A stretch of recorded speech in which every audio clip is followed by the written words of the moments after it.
Hello guys, update tayo dito sa kay Chiki ulit. So hindi ako nakakapag-update sa inyo guys kasi masyado ako na being busy dahil nagpupunta ako ng hospital kasi nagpapa-check up ako ngayon. Karoon kasi ako ng problema sa puso eh. So kailangan kong mag-less ng activity. Hindi ako nakakadalaw sa farm masyado. Punta lang ako doon, nagpapakain lang ako. Tapos umuwi din ako kaagad. Hindi na katulad dati na nagtatagal ako sa farm. So ito ngayon guys.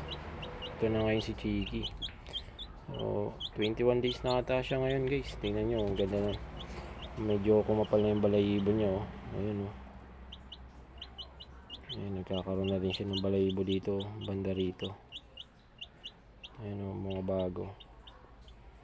So sayang guys kung naisip ko lang nung una kasi, 'di ba meron akong update dun sa DIY incubator ko na ginawa dito.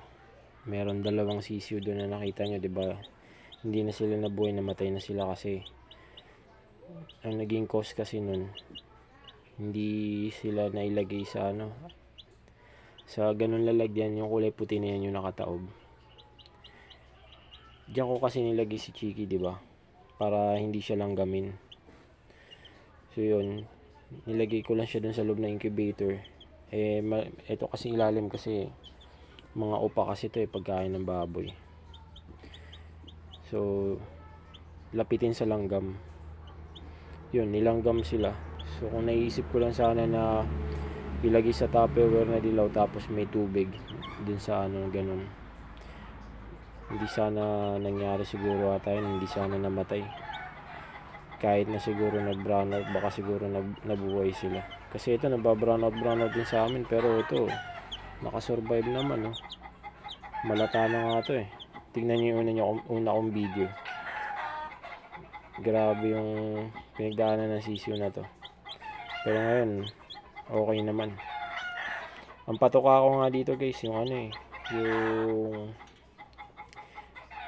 yung layer.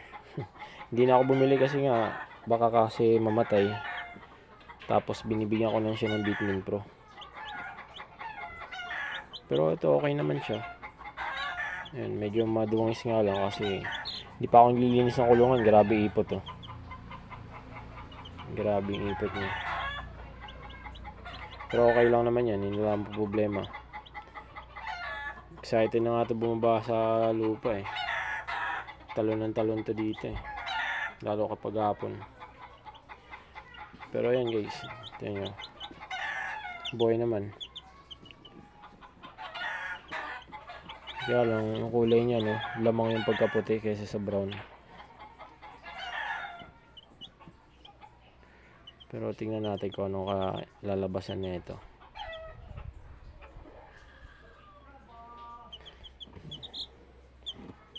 So ito lang muna sa ngayon guys yung update ko kasi hindi pa ako pwede masyadong sa farm.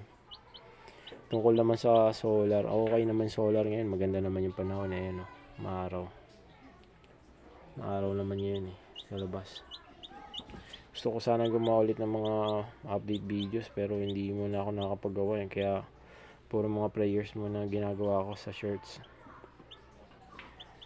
kasi talagang kailangan ko mag-less ng activity, kailangan ko magpahinga, mag-vitamins, mag-exercise ng pakonti-konti para bumalik ulit yung sigla ng katawan ko. Medyo nangihina kasi ako kasi hindi ako makatulog sa gabi. Hindi ako makahinga kapag nakahiga ako. So nakakapagpahina sa akin yung puyat. Sana gumaling na tayo para makabalik na tayo sa napakadami kong plano guys sa farm, pero hindi ko magawa sa ngayon. Kahit yung kambing ko iba na nag-aalaga, yung tatay ko na, yung father ko na. Chiki oh. So abangan nyo guys, sana bumuti yung pakiramdam ko. Ito lang muna sa ngayon guys. Paalam, salamat.